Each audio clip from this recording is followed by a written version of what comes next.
चलो, अब हमें क्या करना है, आज का जो फर्स्ट टॉपिक करना है दैट इज डेटा टाइप्स।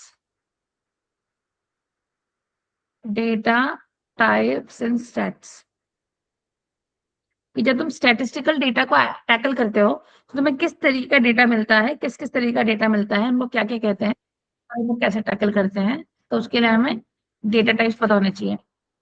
सो अब डेटा टाइप्स के बारे में हमको डिस्कस करना है। तो सबसे पहले ना हमको डिस्कस करना है data types on the basis of nature. On the basis of nature of data. On the basis of nature of data. अगर डेटा का नेचर कैसा है उसके बेसिस पर जब तुम डेटा की पढ़ाई करते हो तो इसके अंदर सबसे पहले तुम्हारा आता है 1.1। अगर मैं बात करूं तो सबसे पहले आता है तुम्हारा क्वालिटेटिव डेटा। क्या आता है? Qualitative data. क्वालिटेटिव डेटा मतलब जिसको तुम अपना कैटेगोरिकल डेटा बोलते हो। अंडरस्टैंड? तो जो तुम्हारा कैटेगोरिकल डेटा होता है उसको क्या बोला जाता है स्टैट्स के अंदर? Qualitative data. मतलब तुम्हारे मंथ नेम हो गए, तुम्हारी रैंकिंग हो गई, तुम्हारी क्लास के नेम हो गए, तुम्हारी कैटेगरी नेम हो गया, कलर्स हो गया, तुम्हारा रिएक्शंस हो गए। ये सारी की सारी चीजें क्वालिटेटिव डेटा के अंदर आती हैं। So basically data which represents quality और कैटेगरी, नॉट नंबर्स। तो ऐसा डेटा जो क्वालिटी एंड कैटेगरी को रिप्रेजेंट करता है instead of number is considered as your qualitative data. Got it? और जो कि तुम्हारे किसी कैरेक्टरिस्टिक के बारे में बात कर रहा है या फिर जो तुम्हारे किसी लेबल के बारे में बात कर रहा है। ठीक है, ध्यान रहेगा। तो ये हमारा डेटा सेट होता है। एग्जाम्पल चाहिए? मान लो मैंने एग्जाम्पल अगर चाहिए तो एग्जाम्पल लिख देती हूँ मैं। इसका एग्जाम्पल तुम्हारा हो सकता है, मान लो मैंने जेंडर की बात कर दी, मेल हो गए या फीमेल हो गए। मैंने किसी कलर की बात कर दी, रेड ग्रीन एंड ब्लू। मैंने डिपार्टमेंट की बात कर दी कहीं पे, HR department, IT department, sales का डिपार्टमेंट। कहीं पे मैंने ब्लड ग्रुप का डेटा सेट आ गया। ब्लड ग्रुप का data set A positive, O positive, O negative. तो जहां पे भी कैटेगरीज एंड लेबल का डेटा सेट होता है उसको क्वालिटेटिव डेटा बोलते हैं और उसको कैटेगोरिकल डेटा सेट कहा जाता है। Got it? कोई इश्यूज के अंदर? मतलब इन जनरल ये नॉट मेजरेबल डेटा सेट्स होते हैं। Not measurable. क्वालिटेटिव डेटा को तो मेजर नहीं कर सकते, उसका तुम सम नहीं निकाल सकते, उसका तुम एवरेज नहीं निकाल सकते। दे आर नॉट मेजरेबल, उनको मेजर नहीं कर सकते। Got it? ध्यान रहेगा ये चीज। अब इसके बाद ना सेकंड, इसी के अंदर जो सेकंड टाइप का डेटा आता है तुम्हारा on the basis of nature के अंदर, this was the first type. Second तुम्हारा आता है 1.2 which is quantitative data.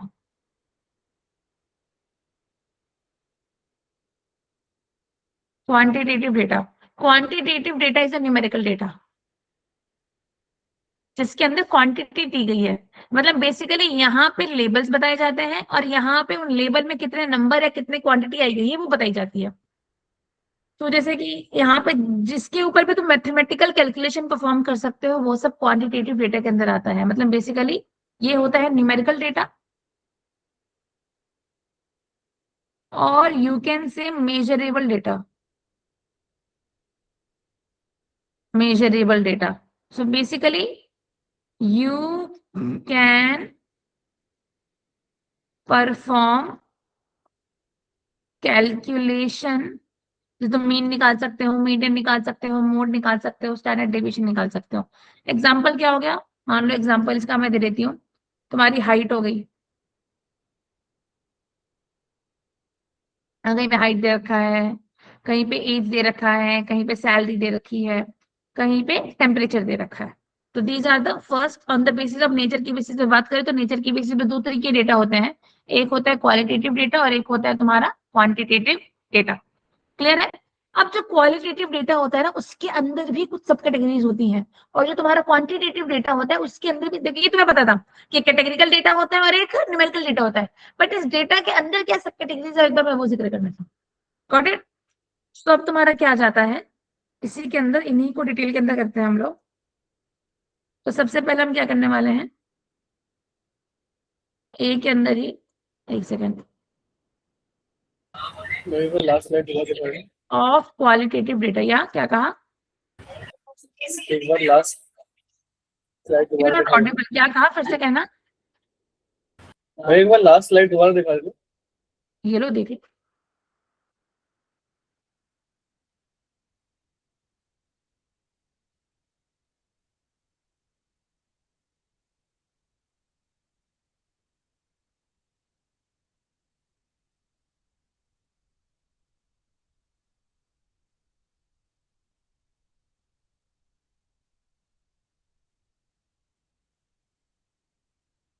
Done.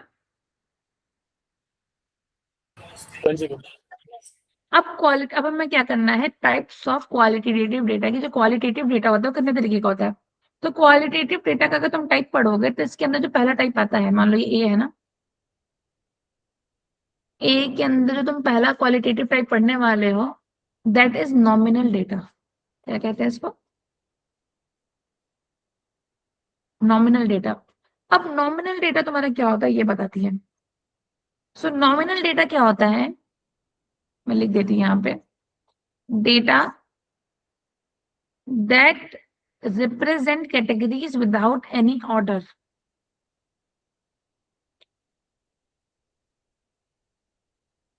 Without any order. तो अगर तुम्हारा डेटा में कोई ऑर्डर नहीं है, कोई कैटेगरी नहीं है, उसको नॉमिनल डेटा कहा जाता है। इन जनरल तुम कह सकते हो यहाँ पे कोई रैंकिंग नहीं होती, या फिर यहाँ पे कोई हायरार्की नहीं होती। जैसे मान लो मैं बात कर रही हूँ, एग्जांपल दिया मैंने, मान लो मैंने बात करी तुम्हारे ब्लड ग्रुप की। किसकी बात की, ब्लड ग्रुप की। अब ब्लड ग्रुप तुम्हें लिख रहा, तुम ऐसे लिख दो A plus, A minus, B plus, B minus, या फिर तुम क्या चाहो, O plus, O minus, A plus और ए माइनस। जब इस डेटा सेट में तुम स्टडी कर रहे हो तो ऐसा कुछ ऑर्डर नहीं है कि भाई पहले ए पॉजिटिव वाला ही आएगा फिर बी पॉजिटिव वाला ही आएगा, या पहले ओ पॉजिटिव वाला आएगा फिर ए बी माइनस वाला आएगा। अगर तुम्हें दूसरा एग्जाम्पल जानना है, तुम जमान बात कर लो कलर्स की। अब मान लो मैं कलर्स की स्टडी कर रही हूँ, तो मैं कलर्स में रेड, ब्लू, ग्रीन भी लिख सकती हूँ, रेड ग्रीन ब्लू भी लिख सकती हूँ, ब्लू ग्रीन रेड भी लिख सकती हूँ। मतलब यहाँ पे कोई ऑर्डर फिक्स नहीं है, कोई रैंकिंग फिक्स नहीं है, कलर्स में कोई हायरार्की नहीं हो सकती। जो जिस सारे कलर्स की प्रायोरिटी क्या है, सेम है, कोई भी हाई प्रायोरिटी का नहीं है। तो जब भी किसी डेटा सेट में हर एलिमेंट की प्रायोरिटी क्या है, सेम है। प्रायोरिटी क्या है, सेम है, मतलब no one has more priority than another one, और you can say equal priority. Clear है, ये होते हैं तुम्हारे नॉमिनल डेटा। क्लियर है, ध्यान रहेंगे। तो एक बात बताना, कि मैं जेंडर बोलूंगी वो भी कौन सा डेटा सेट हो गया, नॉमिनल डेटा सेट हो गया। अगर मैं रिलीजन की बात करी, धर्म की बात कर रही हूँ, धर्म भी डेटा सेट है, कास्ट का है, S C S C OBC general का है, तो उसमें भी कुछ नहीं है। Eye colour, nationality. तो कभी भी तुम कुछ ऐसे डेटा सेट पे काम कर रहे हो, वो सब किसके अंदर आ जाता है, नॉमिनल डेटा सेट के अंदर आ जाता है। स्टैट्स में इन सब का, ये सब नॉमिनल है, किसी के हायरार्की ज्यादा नहीं है। गॉट इट, ध्यान रहेगा। बट याद रखना, पूछेंगे भाई तो सवाल आता है कि which operations can be performed on nominal data. Question क्या आता है, which operations can be perform on, यहाँ से down fast, nominal data. Nominal data के ऊपर हम कौन सा ऑपरेशन फॉर्म कर सकते हैं। तो बेसिकली तुम तीन ही है, तुम क्या कर सकते हो, या तो उनको काउंट कर सकते हो नॉमिनल डेटा को, या तो तुम उसका मोड निकाल सकते हो, या तो तुम उसकी फ्रीक्वेंसी निकाल सकते हो। इसके अलावा कोई और मैथमेटिकल या स्टैटिस्टिकल ऑपरेशन तुम परफॉर्म नहीं कर सकते। काउंट मतलब कौन सी कैटेगरी कितनी बार आ रही है, मोड मतलब हाईएस्ट फ्रीक्वेंसी किसकी है, रेड कलर सबसे ज्यादा बार आ रहा है कि येलो कलर सबसे ज्यादा बार आ रहा है, फ्रीक्वेंसी मतलब कितनी बार वो फ्रीक्वेंटली रिपीट करे। तो basically these are the three operations which you can perform on a nominal. के अलावा तुम ऐड नहीं कर सकते, उनको डिवाइड नहीं कर सकते, उनको मल्टीप्लाई नहीं कर सकते, उनको सब्ट्रैक्ट नहीं कर सकते। Got it. क्लियर है?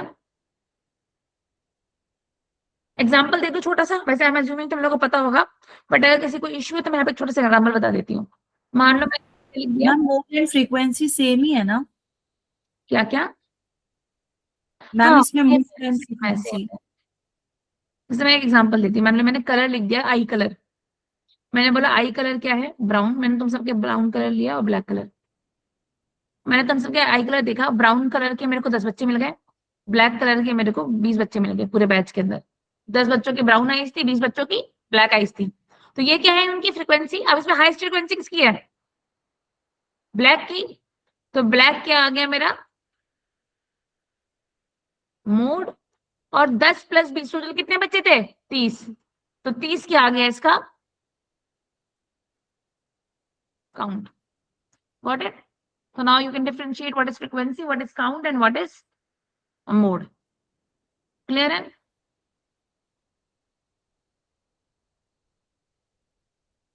नॉमिनल डेटा लिख लो, उसका नेक्स्ट डेटा पे चलते हैं हम लोग। कनेक्टेड थे रास्ते में, समझ आ गया ना? लेट कैसे हो गए? क्यों? वो मुझे नहीं करना था 11 बजे। मैं सोचती बैठ के 11:30 बजे निकलना है और सो के थोड़ा लेट हो जाए। फिर तो निकल के आ जाए 10 से 11:30 बजे। हो जाता है। चलो डन। अब नॉमिनल डेटा हो गया। नॉमिनल डेटा के बाद ना जो नेक्स्ट डेट, स्लाइड चेंज कर दो, क्या कंफर्मेशन दे दो, है ना? कर दो ना। चलो नेक्स्ट जो हमको करना है दैट इज ऑर्डिनल डेटा।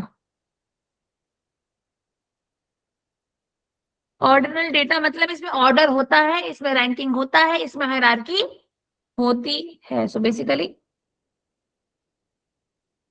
इसके अंदर क्या होता है? डेटा हैज ऑर्डर और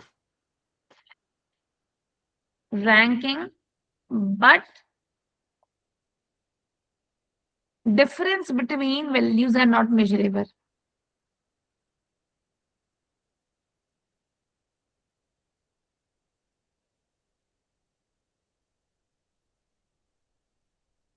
मेजरेबल मतलब कि अब मान लो मैंने क्या बोला, ऑर्डिनल डेटा तो इसमें रैंकिंग होती है। अगर मान लो मैंने रैंक एग्जांपल इसका देती हूँ कस्टमर सेटिस्फेक्शन, इसकी बात कर रही हूँ मैं।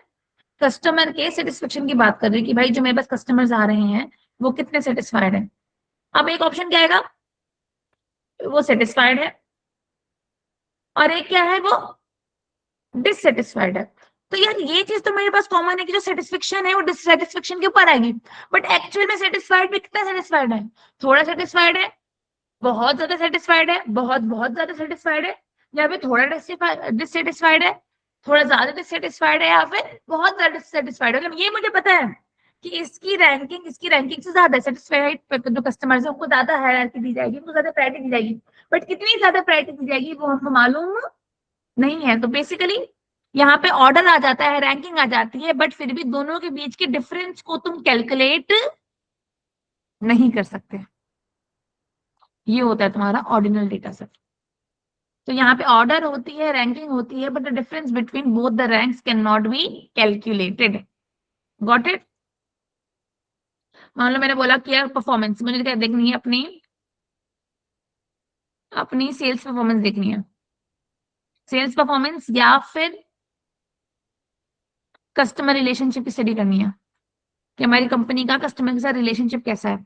अब वो रिलेशनशिप एवरेज भी हो सकता है, गुड भी हो सकता है, और एक्सीलेंट भी हो सकता है, और पुअर भी हो सकता है। तो मुझे ये पता है कि भाई पुअर सबसे कम है, एवरेज उससे ज्यादा है, गुड उससे ज्यादा है, एंड एक्सीलेंट उससे ज्यादा है, बट कितना ज्यादा है वो मुझको मालूम नहीं है। Got it? ये चीज हो गई। तो anything which can be ranked but which can not be calculated. तुम रैंकिंग कर तुम ये बता सकते हो भाई ये ज्यादा है, बट एक्चुअल में कितना ज्यादा है, ऐसे इमोशंस जिनको तुम कैलकुलेट नहीं कर सकते वो ऑर्डिनल डेटा के अंदर आ जाते हैं। ठीक है? एग्जांपल देना चाहोगे तुम लोग कोई और इसके अलावा? एनी एग्जांपल तुम लोग के दिमाग में आ रहा हो? हिट है और वो तो flop है। हाँ ये मूवी हिट है, ये मूवी फ्लॉप है। हिट वो नहीं है, बिकॉज फिर वो वेरी करता है पॉइंट ऑफ व्यू। मेरे लिए मूवी हिट हो सकती है, तुम्हारे लिए फ्लॉप हो सकती है, बिकॉज तुम उस एक्टर को पसंद नहीं करते। नहीं वैसे पैसे को हम क्यों? जैसे कि उसने पैसे बनेंगे नहीं यार, ये मूवी हिट है तो ये 100 करोड़ से हुई है, ये 200 करोड़ से हुई है। उसने यूज करा उसने उसे कमाया नहीं तो फ्लॉप हो और वो कितनी गलत एग्जांपल दे रहे हैं ऑर्डिनल डेटा। चलो लिख लो, अपना टास्क लिख लो, रिसर्च करना। 7 examples of ordinal data.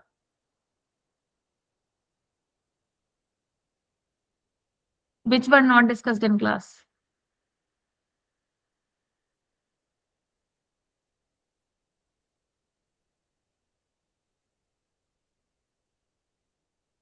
Clear है?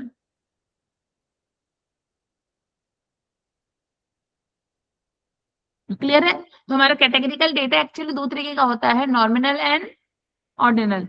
नॉमिनल मतलब जिसमें रैंकिंग नहीं होती, ऑर्डिनल मतलब जिसमें रैंकिंग होती है, बस। अब आ जाते हैं टाइप्स ऑफ क्वांटिटेटिव डेटा पे। चेंज कर दो स्लाइड।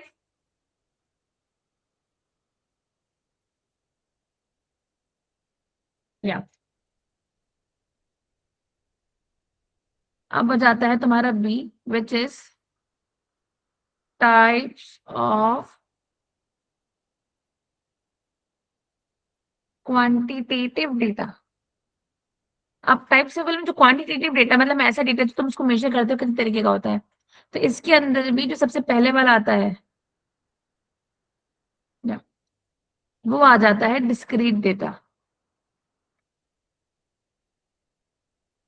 ऐसा डेटा इसको तुम मेजर कर सकते हो, उसमें फर्स्ट टाइप क्या होता है, discrete data. A data set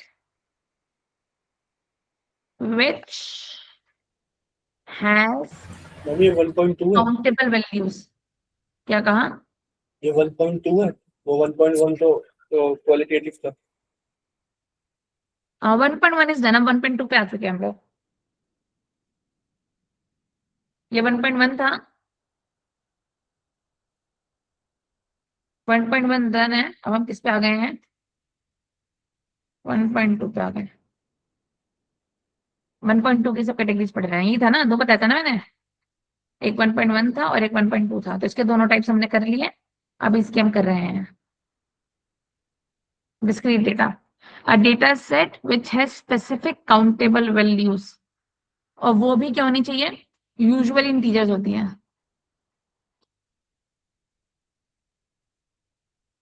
जैसे मैंने क्या लिखा, number of student in class, कितने हैं? 10 हो गए। एक नंबर था, डिस्क्रीट था, नंबर दिया, काम हो गया।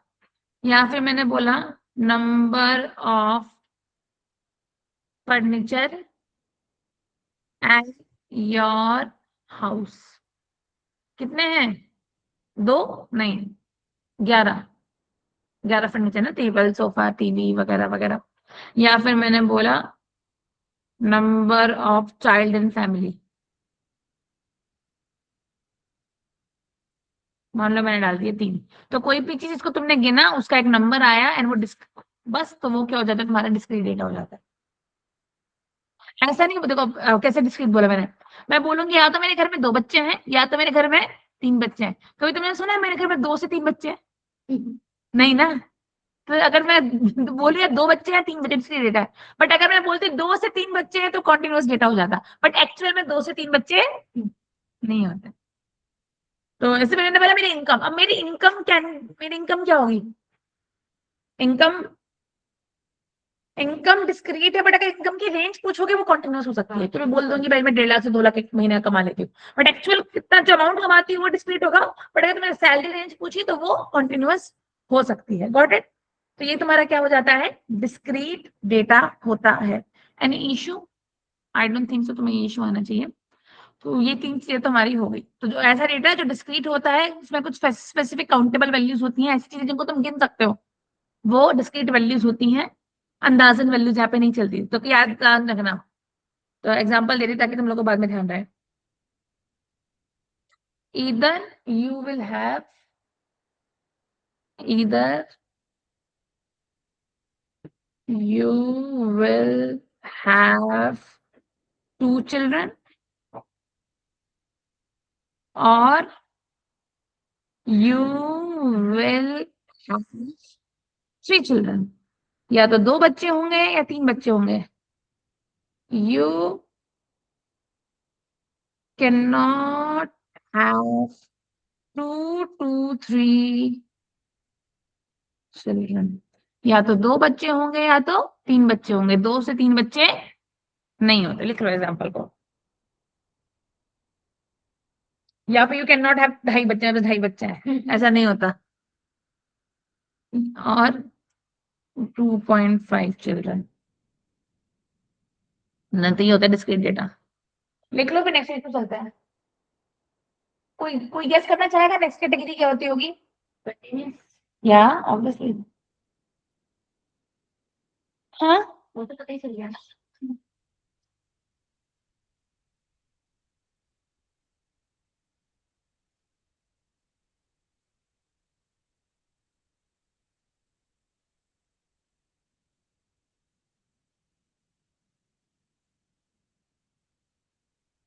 चलो नेक्स्ट पेज पे आ जाओ।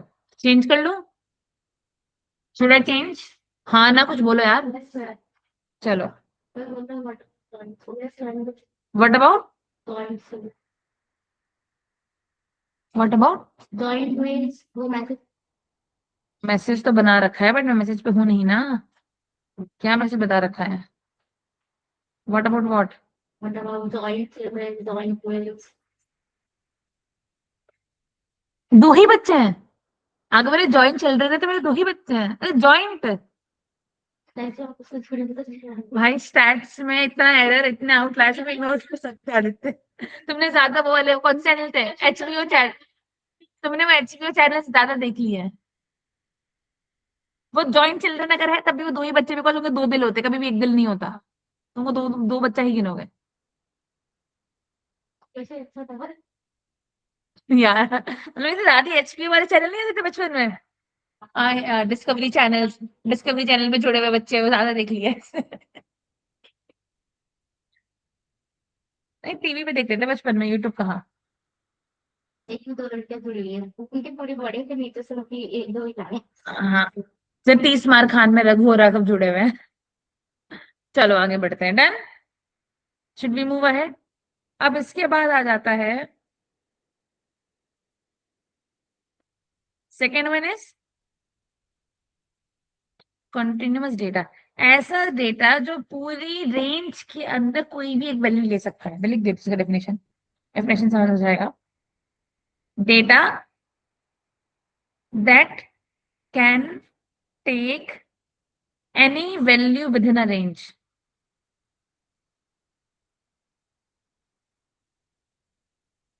ऐसा डेटा जो एक रेंज, पूरे रेंज के अंदर कोई भी वैल्यू को टेक कर सकता है,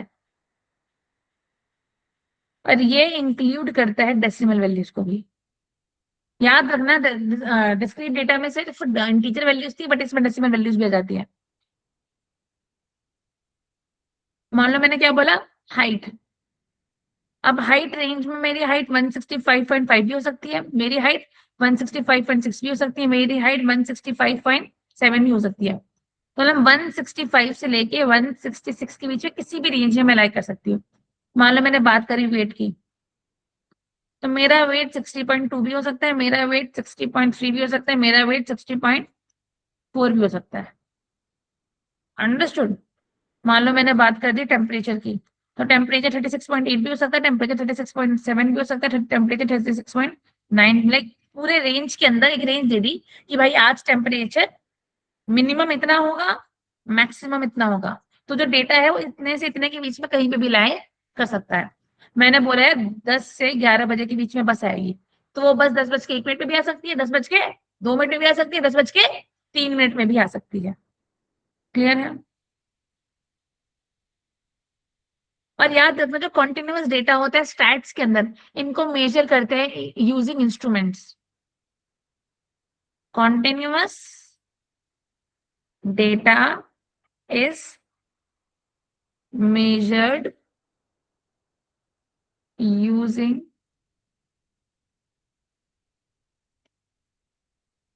instruments. Got it?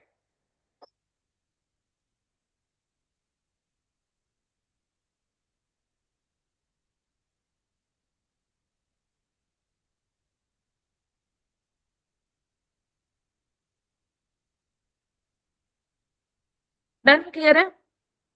तो यार ये तो हमारा हो गया, बट इसके अंदर ना एक कॉन्सेप्ट आता है, तुम डेटा को मेजर कैसे करते हो, तो what are the measuring skills, what are the measurement scale of data, जो तुम डेटा को मेजर करते हो किस स्केल पे मेजर करते हो।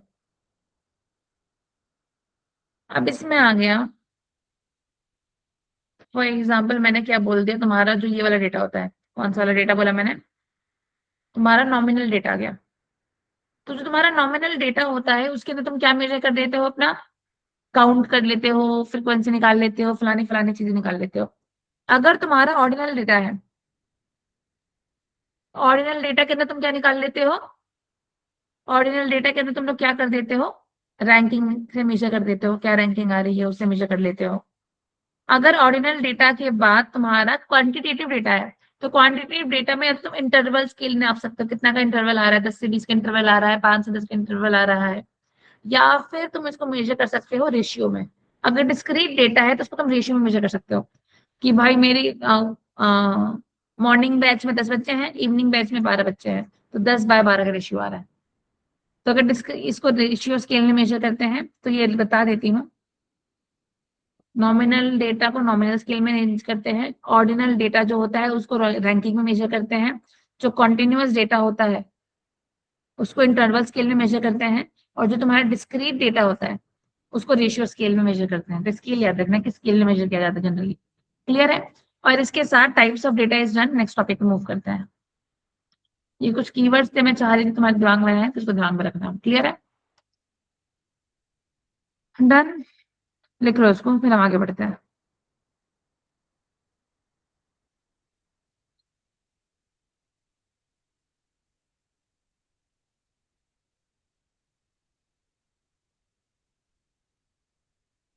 चलो आगे बढ़े।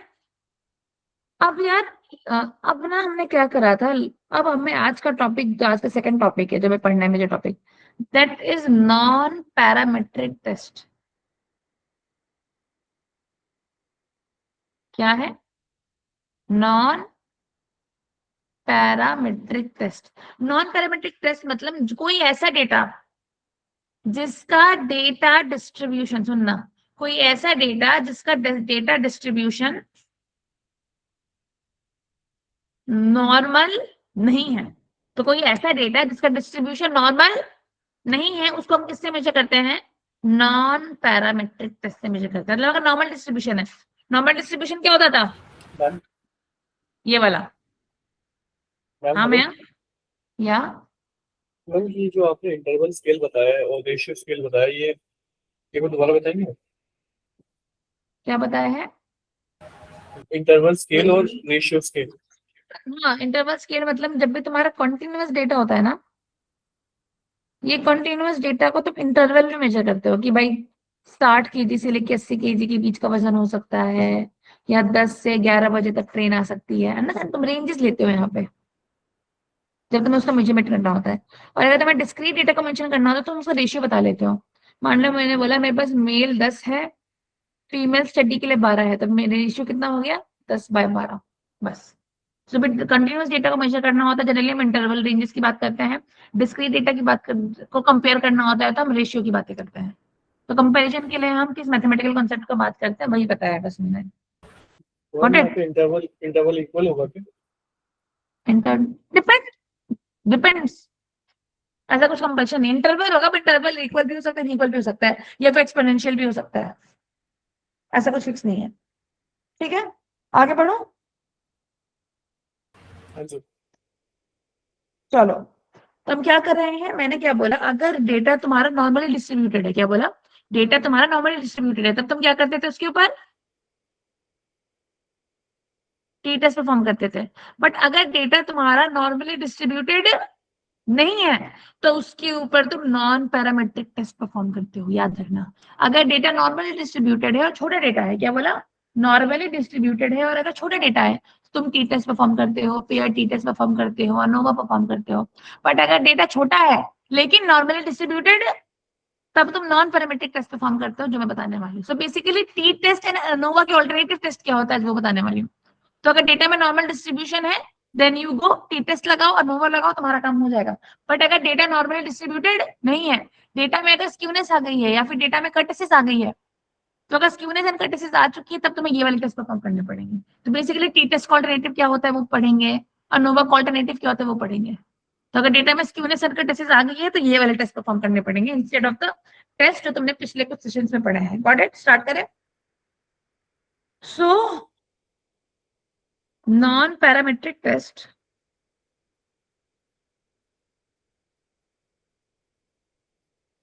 are also known as distribution free test.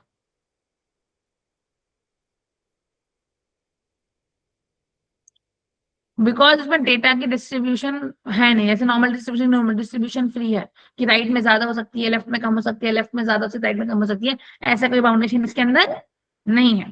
Clear है? अब यहाँ पे आज मैं तुम लोग को 4 टेस्ट पढ़ाने वाली हूँ। पहला पढ़ाने वाली हूँ मैं तुम्हें Mann Whitney U test, Mann Whitney U test. Second test जो मैं तुम लोग को पढ़ाने वाली हूँ that is Wilcoxon signed rank test. Third will be the Proskal-Wallace test. And fourth will be the Friedman test. ये सब मैं लिखवा चुकी थी तुम लोग को बहुत पहले ही, है ना? फर्स्ट सेशन में मैंने इनके नाम लिखवा दिए थे। तो आज हम ये 4 टेस्ट करने वाले हैं। क्लियर है? Starting with the Mann Whitney test. First class में लिखवाए नहीं थे? एक कैटेगरी में 2, बी कैटेगरी में 4, सी कैटेगरी में 2। देखना वो भूल गया। चलो स्टार्ट करें। सबसे पहले कौन सा टेस्ट करने वाले हैं? Mann Whitney U test. वैसे हम इसको यू टेस्ट ही बोलते जनरली, बट तुम नाम भी याद कर लो। तो फर्स्ट वन कौन सा है?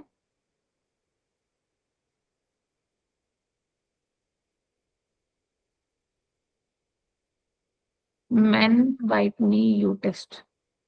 अब यार ये मैन वाइटनी यू टेस्ट होता क्या है? क्या है? जब भी तुम्हें 2 इंडिपेंडेंट ग्रुप्स को कंपेयर करना है, क्या बोला? 2 इंडिपेंडेंट ग्रुप्स को कंपेयर करना है, तब हम मैन वाइटनी यू टेस्ट का इस्तेमाल करते हैं। मतलब बेसिकली जो तुम टी टेस्ट पढ़ते थे ना, जो तुमने बेसिक टी टेस्ट पढ़ा था, उसका नॉन पैरामीट्रिक ऑल्टरनेटिव है ये, नॉन पैरामीट्रिक ऑल्टरनेटिव। तो जैसे जहां पे तुम टी टेस्ट लगाते थे और जहां पे तुम टी टेस्ट नहीं लगा पा रहे बिकॉज डेटा में नॉर्मल डिस्ट्रीब्यूशन नहीं है, तो वहां पे तुम यू टेस्ट लगाओगे। तो बेसिकली क्या क्या कंडीशन तुम्हें फॉलो करनी है? अगर 2 इंडिपेंडेंट ग्रुप्स हैं,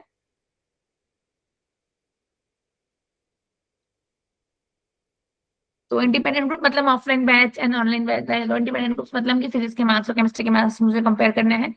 डेटा क्या है? डेटा नॉर्मल नहीं है, और डेटा में क्या है? डेटा अगर ऑर्डिनल है, ऑर्डिनल या फिर रैंक्ड डेटा है, तब तो मैन वाइटनी यू टेस्ट को अप्लाई करते हो। एग्जाम्पल मैंने क्या दिए? बॉयज वर्सेस गर्ल्स के फॉलोअर्स सोशल मीडिया के, या फिर ड्रग ए जो मैंने ग्रुप ए पे अप्लाई करा था versus drug B, drug and drug B. तो ऐसा कुछ एनालिसिस कर रही हूँ, तो वो सब किसके अंदर आ जाता है? मैन वाइटनी यू टेस्ट के अंदर आ जाता है। क्लियर है?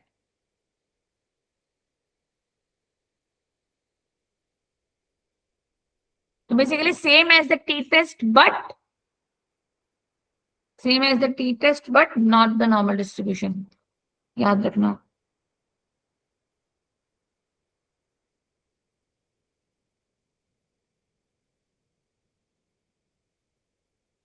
मैम ऑर्डिनल और रैंक का क्या सीन होता है दोबारा बताना। नहीं, अगर जो ऑर्डिनल डेटा है जनरली उसके लिए मैन वाइटनी यू टेस्ट को यूज किया जाता है, जो ऑर्डिनल डेटा होता है।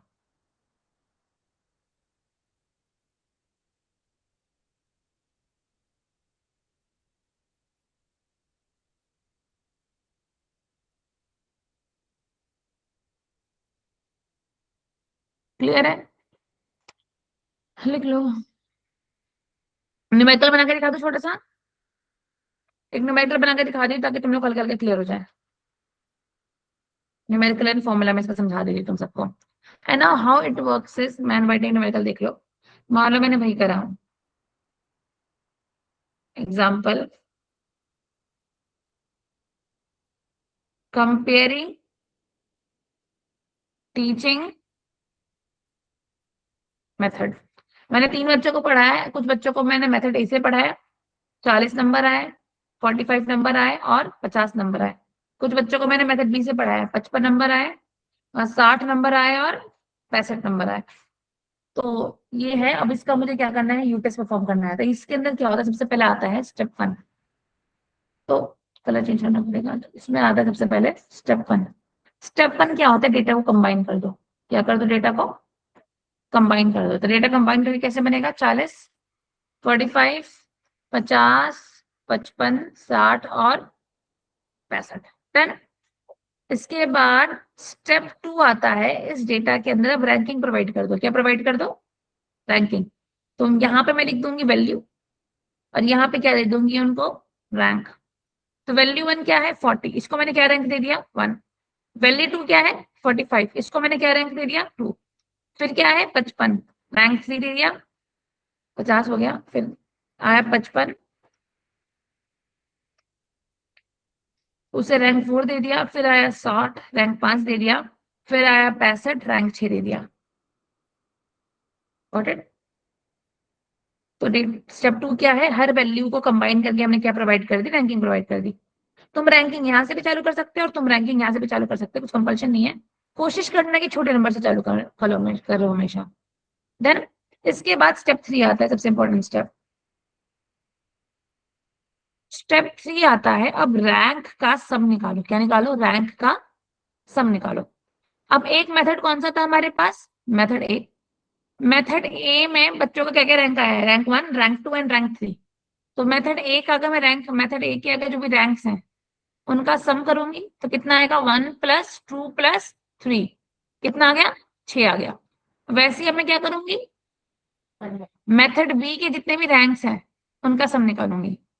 मेथड बी में क्या रैंक आए हैं, 4 5 6। तो यहाँ पे क्या करूंगी, 4 + 5 + 6, कितना आ गए, 15 आ गए। ये मेरा स्टेप नंबर 3 हो गया। क्लियर है? अब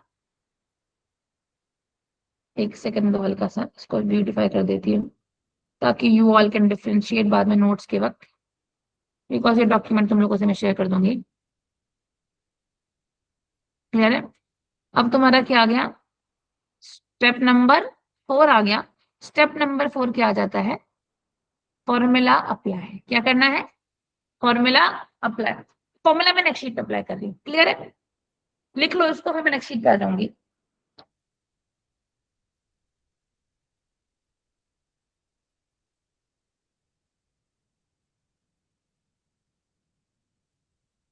जैसे टी टेस्ट में तुम टी स्कोर निकालते थे, एफ टेस्ट में एफ स्कोर निकालते थे, अनोवा में एफ स्कोर निकालते थे, बाकी मनोवा वगैरह में लेमडा स्कोर वगैरह निकलता था। वैसे यहाँ पे तुम्हारे यू स्कोर निकलता है। क्या निकलता है, मैम आपने इसमें यू स्कोर।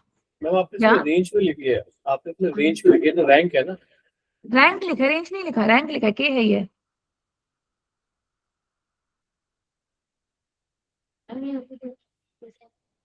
मैम फिर भी आपने जो यू नाम नहीं पहले दिया उसने। क्या, आपने एक एग्जांपल लिया था बॉय वर्सेस गर्ल्स का, मैन विटनी के उसमें यू टेस्ट में, लेकिन बॉय वर्सेस गर्ल को एक मतलब उसमें अनरैंकिंग वो हो जाएगा ना, वो एक पैरामीटर्स, क्योंकि कोई भी जेंडर एक दूसरे से बड़ा नहीं होता, आपने वो बताया था। तो मैन विटनी कैसे करेंगे हम इसको? बट अगर वो हाँ वो मैंने वहां पे गलती से एग्जांपल लिख दिया था, मुझे बेटर कुछ और एग्जांपल लिखना चाहिए था। वो गलत एग्जांपल डाल दिया था मैंने, उसको तो हटा सकते हो। ठीक है, ठीक चलें है। फॉर्मूला अप्लाई करके देखें। छोटा सा फॉर्मूला है इसका। अगर टी टेस्ट का फॉर्मूला क्या था, एवरेज 1 - एवरेज 2 अपॉन में स्टैंडर्ड एरर। इसका फॉर्मूला क्या है, step number 4 is formula. Formula कैसे अप्लाई होता है, यहाँ पे यू स्कोर निकलता है। तो यू का स्कोर होता है n1 n2 plus n1 n1 +1। एक सेकेंड, तो मेरे इसको इरेज करने का।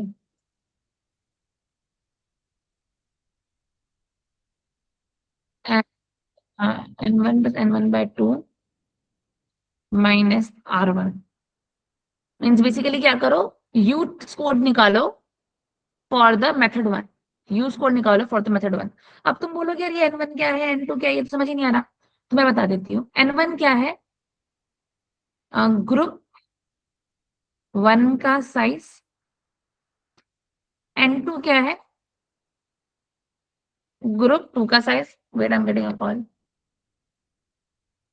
और r1 क्या है, हाँ भैया,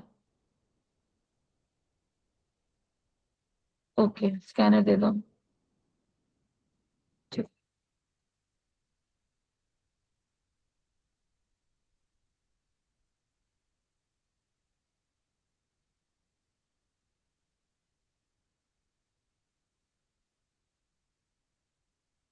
एक सेकेंड और, 1 मिनट वेट कर लो।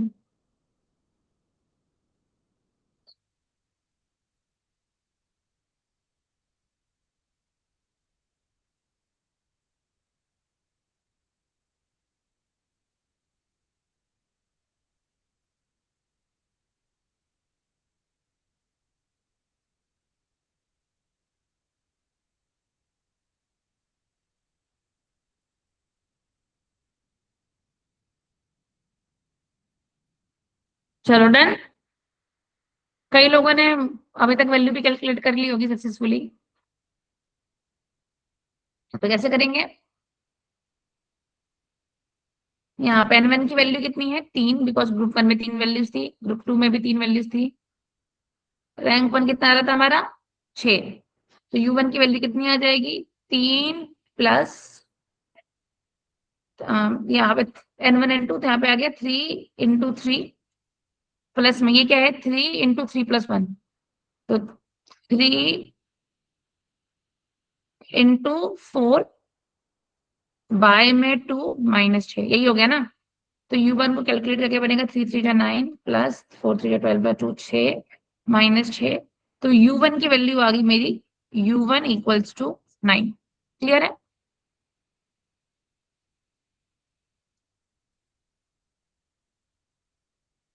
और सिमिलरली अगर तुम्हें मैम ये R1 क्या है, रैंक ऑफ सम ग्रुप 1? मतलब ये जो ये निकाला था ना, this is r1 and this is r2, सबके रैंक का सम।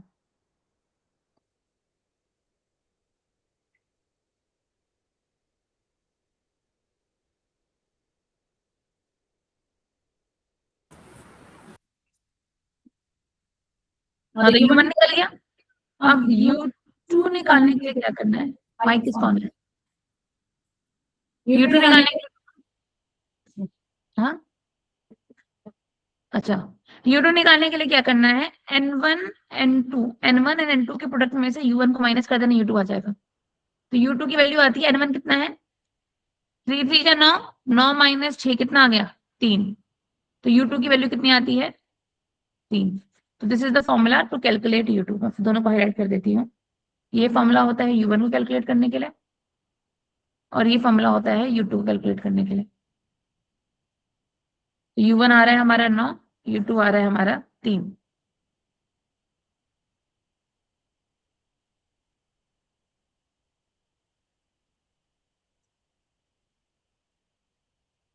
नहीं नहीं, actually I wrote it wrong ना, n1 n2 कितना है, n1 n2 कितना है, 9, u1 कितना आ रहा है, 9, 9 - 9 कितना आ गया, 0, तो u2 की वैल्यू 0 आ रही है, सॉरी, और u1 की वैल्यू 9 आ रही है।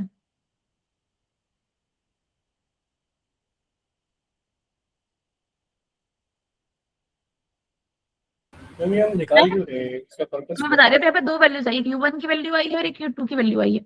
अब u1 एंड u2 में से जो भी स्मॉलेस्ट वैल्यू आई है उसको तुम यू स्कोर कंसिडर कर लो। जनरली तुम टी टेस्ट में क्या करते थे, सिर्फ एक टी स्कोर निकालते थे, काम हो गया। बट यहाँ पे तुम u1 का भी स्कोर निकालते हो और u2 का भी स्कोर निकालते हो, और अगर जो u2 दोनों में से जो स्मॉलेस्ट स्कोर आते हैं उसे तुम क्या कंसिडर करते हो, यू स्कोर। और अगर तुमने जो यू कैलकुलेट करा है फाइनली, अगर तुम्हारा जो यू कैलकुलेटेड है वो लेस देन है तुम्हारे किससे, यू क्रिटिकल से, तो तुम क्या बोल रहे हो, तुम्हारी जो एच नॉट थीसिस थी वो क्या हो गई, रिजेक्ट हो गई। तो बेसिकली यहाँ पे तुम क्या करते हो, एक U1 स्कोर निकालते हो, फिर क्या करते हो, एक U2 स्कोर निकालते हो। दोनों में से जो भी छोटा होता है उसको तुम U स्कोर कंसिडर कर लेते हो। यहाँ पे U स्कोर कितना है 9, इसका U स्कोर कितना है 0। दोनों में से छोटा कौन सा है U 0, तो मैंने 0 ले लिया। तो मैंने U कैलकुलेटेड कितना आ गया 0।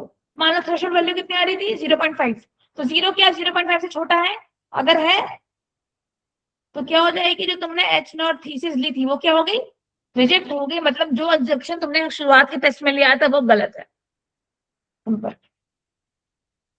तो हम छोटी वैल्यू कंसिडर करते हैं यहाँ पे। हाँ, तो अगर you calculated is less than critical value से कम आंसर आ रहा है, मतलब तुम्हारी थीसिस रिजेक्ट हो गई। मतलब अगर क्रिटिकल वैल्यू से कम वैल्यू आ रही है, देन हमारी नल थीसिस रिजेक्ट हो गई है। Got it? This is what we called U test. मैं ये पूछ सकता हूँ कि जो हाँ, हम please बोलो। U की वैल्यू लेते हैं, U की वैल्यू जो लेते हैं वो मिनिमम वैल्यू लेते हैं ना, वो U1 और U2 की। हाँ, दोनों यूज करने से छोटा यू आता है उसको कंसिडर करते हैं। ठीक है।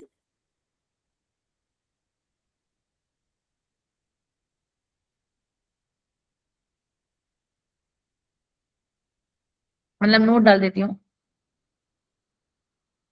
नोट क्या है, calculate both U1 and U2 and consider smallest score as U score. Got it?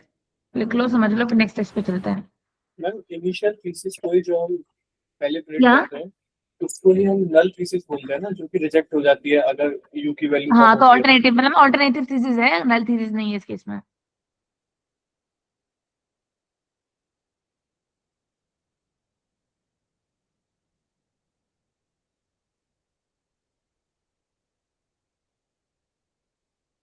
Clear है? लिख लो।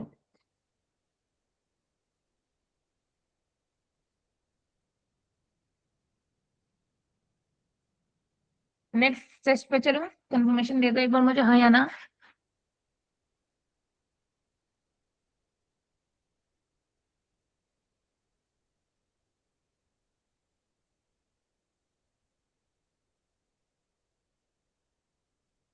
बना दो, मैं तो मुझे लगा बन गया होगा। हाँ बना दो, बना के मुझे बुला लो, तब तक मैं इनका लेक्चर ओवर करती हूँ। या चलो नेक्स्ट टेस्ट पे चलते हैं। The second test is Wilcoxon या Wilcoxon साइंड रैंक टेस्ट। तो बेसिकली मैं रैंक ही टेस्ट कर रही हूँ, बट साइन मतलब कुछ वैल्यू पॉजिटिव होंगी और कुछ वैल्यू नेगेटिव होंगी। ये टेस्ट पेयर्ड सैंपल के लिए होता है।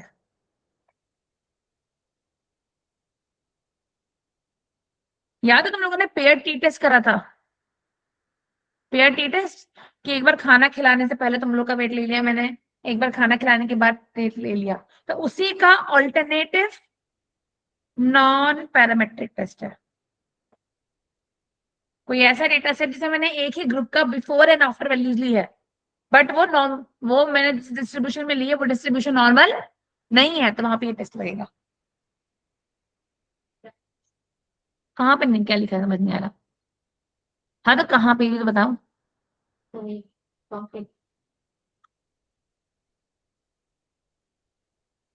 जो मैं लिख दो, अच्छी राइटिंग में लिखूंगी अब। मैंने लिखवाया तो था यार, ऊपर लिखा नहीं था तुम लोगों ने?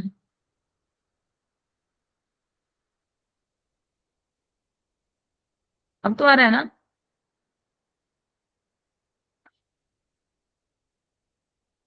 किसने लिखा था? चलो, तो मैंने क्या बोला, जो तुमने पेयर टी टेस्ट करा था उसी का नॉन पैरामेट्रिक टेस्ट का क्या है, ये ऑल्टरनेटिव है। तुम समझ चुके होगे, जैसे वहां पे हमने उसका फॉर्मूला क्या था, पहले डिफरेंस निकालते हैं फिर एवरेज करते हैं फिर स्टैंडर्ड एरर से डिवाइड कर देते हैं, वही कर देते हैं ना वहां पे, भूल गए हो, याद नहीं? हाँ, तो अब देखते हैं कैसे करते हैं। यूज केस कहाँ का यूज होता है बता देती हूँ।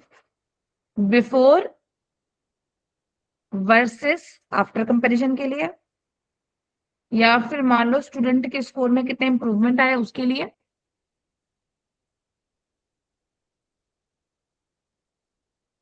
या फिर weight before diet versus weight after diet. तो कब भी कोई ऐसा डेटा सेट है जहां पे पर्टिकुलर इंटरवल के बाद वैल्यूज बढ़ी या वैल्यू घटी है, तो वहां पे तुम ये वाला टेस्ट परफॉर्म करते हो। क्लियर है? लिख लो, मैं बना के दिखा दूंगी फिर इसका भी मैं।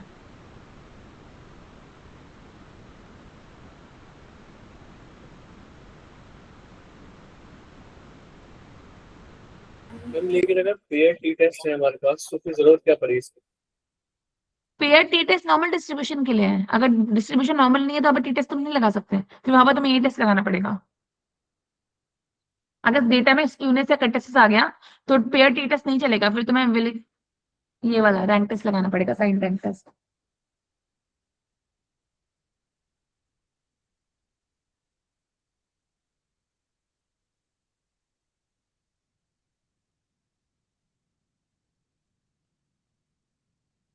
चलो चेंज कर दो पेज। एक न्यूमेरिकल सॉल्व करें, इस न्यूमेरिकल के बाद मैं क्लास ओवर करूंगी। हाँ जी, चलो एग्जाम्पल लिखते हैं इसका। एक एग्जाम्पल इसका क्या है, मान लो यहाँ मैंने स्टूडेंट्स का नाम लिख दिए, उनके बिफोर नंबर लिख दिया और उनके आफ्टर नंबर। मान लो एक ए स्टूडेंट है, एक बी स्टूडेंट है, एक सी है और एक डी है। 50 नंबर लाया, 55 नंबर लाया, 60 लाया ये, और ये 65 लाया, ये 60 लाया, ये 58 लाया, ये 70 लाया और ये 68 लाया।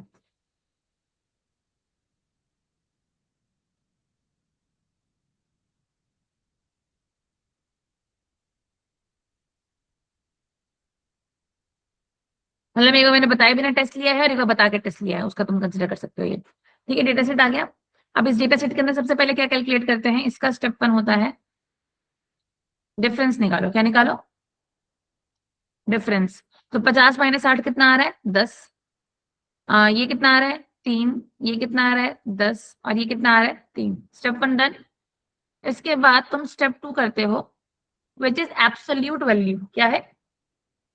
एब्सोल्यूट वैल्यू, मतलब जो वैल्यूज नेगेटिव है उनको पॉजिटिव कर लो। एज यहाँ पे सारे बच्चों ने इंप्रूव करा है तो ऑलरेडी सारी वैल्यूज किस में है? पॉजिटिव में है। बट मान लो किसी बच्चे के नंबर घटे होते हैं तो यहाँ पे वैल्यूज किस में आ जाती? नेगेटिव में आती। और एब्सोल्यूट वैल्यूज मतलब जितनी भी नेगेटिव वैल्यूज है उनको किस में कन्वर्ट कर दो? पॉजिटिव में। तो 10 है तो उसको 10 ही रखो, 3 है तो इसको 3 रखो, 10 है तो इसको 10 रखो, और अगर ये भी 3 है तो इसको 3 रखो। जो पॉजिटिव है उसको पॉजिटिव रखो, जो नेगेटिव है उसको भी पॉजिटिव कन्वर्ट कर दो। ये स्टेप 2 होता है which is called absolute value. तो स्पेलिंग गंदी बोलो उससे पहले मैं खुद लिख देती हूँ, एब्सोल्यूट वैल्यू। क्लियर है? फिर एक स्टेप 3 आता है, मैं स्टेप 3 यहाँ लिख देती हूँ। फिर एक स्टेप 3 आता है विच इज रैंक। सबको रैंक असाइन कर दो।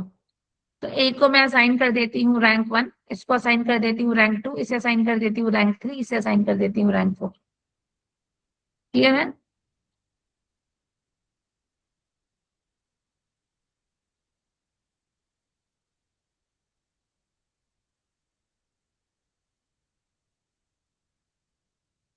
फिर एक स्टेप 5 आता है जिसमें तुम्हें साइन अप्लाई करने होते हैं, विच इज अप्लाई साइन। हर वैल्यू में साइन अप्लाई कर दो। मैम रैंकिंग क्या? रैंडमली देते हैं? क्या? रैंकिंग रैंडमली देते हैं? नहीं, रैंडमली नहीं, सीरीज में देते हैं 1 2 3 4। मतलब कि ऐसी जैसे ए के भले मार्क्स ज्यादा हो, ज्यादा इंप्रूवमेंट करी हो, या बी ने हाँ, तो जो अपग्रेड फर्स्ट रो में उसको रैंक 1, तो सेकंड रो में उसको रैंक 2, तो थर्ड रो में उसको रैंक 3, ऐसे ही देते हैं।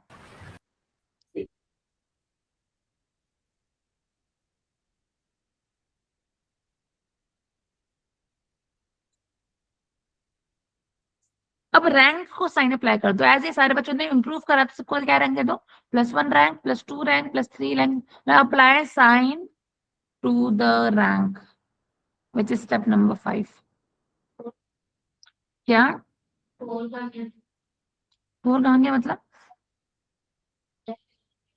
अच्छा हाँ, ये स्टेप 4 है, सॉरी। अच्छा एक सेकेंड और, मैंने यहाँ पे गड़बड़ डाल दी।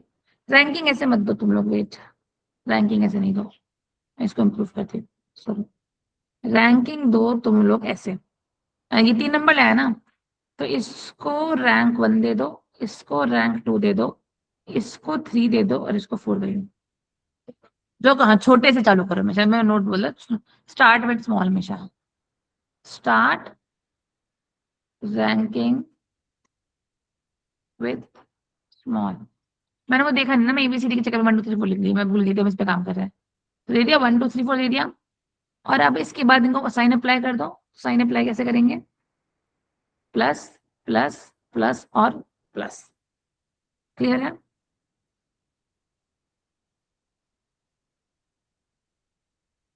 अब स्टेप 5 निकालें। मैम हमेशा सब पे पॉजिटिव साइन ही अप्लाई करने हैं। नहीं, अगर वैल्यू बढ़ी है तो पॉजिटिव साइन लगेगा, अगर वैल्यू घटी होती, किसी बच्चे के नंबर घटे होते तो नेगेटिव आता। बट यहाँ पे सारे बच्चों के नंबर बढ़े इसलिए मैंने पॉजिटिव डाला है। अंडरस्टूड? एज यहाँ पे सारे बच्चों के नंबर इंक्रीज हुए हैं, इसलिए साइन मैंने क्या डाला? पॉजिटिव। इफ अगर जो उनके नंबर है वो डिक्रीज हुए होते तब मैं क्या साइन डालती? नेगेटिव। तो अगर नंबर बढ़ रहे हैं तो पॉजिटिव, नंबर घट रहे हैं तो नेगेटिव। रैंक पे साइन साइन करना है। तो क्या करेंगे अब? तुम्हें क्या करना है? हम रैंक से सम पॉजिटिव निकालना है रैंक का। क्या बोला मैम? रैंक के पीछे रैंक में भी हम क्या साइन डालेंगे, प्लस और माइनस? हाँ, साइन डालेंगे, यस। क्या हुआ? लिख नहीं रही? तो सब सम ऑफ रैंक करना है, बट यहाँ पे रैंक सम अलग होगा। पॉजिटिव रैंक का सम अलग होगा और नेगेटिव रैंक का सम अलग होगा। तो यहाँ पे क्या है? सारे पॉजिटिव हैं, तो 3 + 1 + 4 + 2 कितना आ गया? 26 कैसे? 10 आया ना? 1 2 3 4। और नेगेटिव रैंक कोई है? किसी का नेगेटिव रैंक नहीं है, तो नेगेटिव रैंक कितना आ गया? 0। और स्मॉलर रैंक कौन सा है? स्मॉलर रैंक कौन सा है? 0। तो इसको हम क्या ले लेंगे? Test score. इसको हम टेस्ट करने वाले हैं और फिर इसको जाके हम क्रिटिकल वैल्यू से कंपेयर कर देंगे। और जो ये टेस्ट स्कोर है, अगर ये कम आएगा किससे? क्रिटिकल वैल्यू से, मतलब जो हमारा H0 है वो क्या हो गया? रिजेक्ट हो गया।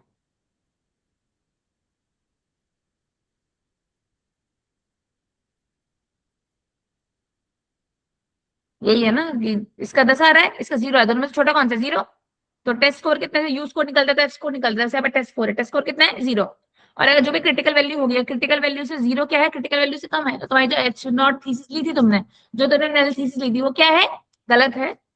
और अगर मैंने बोला था कि सारे बच्चों ने एग्जाम में परफॉर्म करा है, तो वो बात गलत है, सारे बच्चों ने परफॉर्म नहीं करा। और अगर मैंने बोला है बच्चों ने परफॉर्म नहीं करा है, तो वो बात गलत है, बच्चों ने परफॉर्म करा है।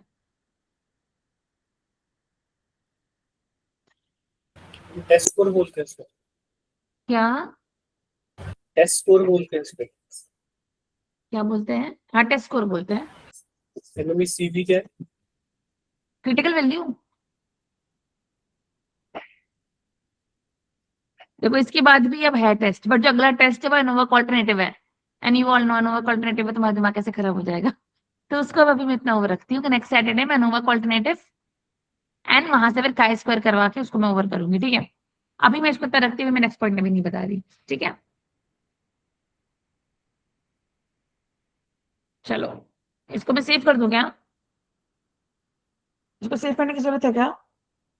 Yes ma'am. हाँ ना, मैं सेव कर देती, भेज देती ग्रुप में, सही रहेगा।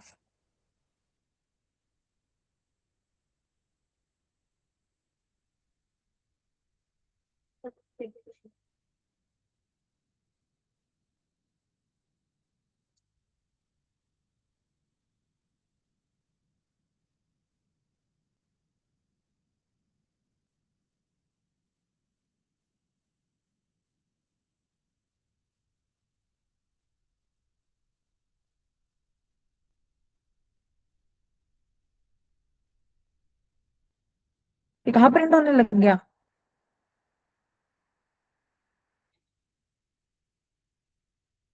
कैसे तुम्हें? शिट, प्रिंट में चला गया क्या कमांड में कहीं? अरे रे, मुझे नहीं पता था प्रिंटर से कनेक्टेड है, मैंने कंट्रोल P करा PDF सेव करने के लिए, एंड ये प्रिंट